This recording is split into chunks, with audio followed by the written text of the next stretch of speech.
This is episode 2 of the podcast, Timeline Towards the American Revolution. This episode will focus on the taxes passed by King George. As we learned in the last episode, King George passed taxes to help pay for the French and Indian War. He thought, hey, I spent all of this money helping the colonists win the war against the French. It's only fair that the colonists help pay me back, right? The problem was, King George did not give the colonists any representation in government.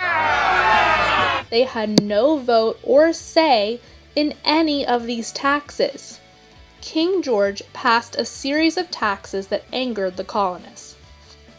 The first tax passed was the Sugar Act, which was passed in 1764.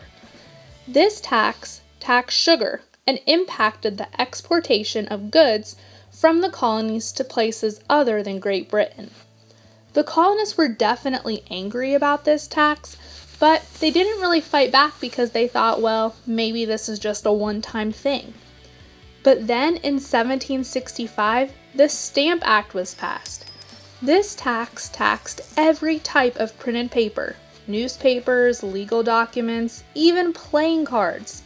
The colonists worried that if they didn't fight back, King George would continue to pass more and more taxes.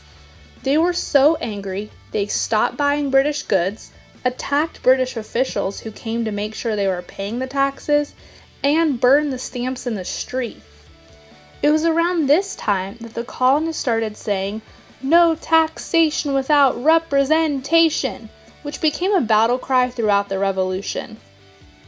After seeing the colonists' strong reaction to the Stamp Act, it was repealed or taken away in 1766. The colonists thought that they were finally making progress and would be free of these unfair taxes. But then, the Tea Act was passed. This taxed tea and made it so that colonists could only buy tea from Great Britain, although many colonists were already smuggling in illegal tea from other countries.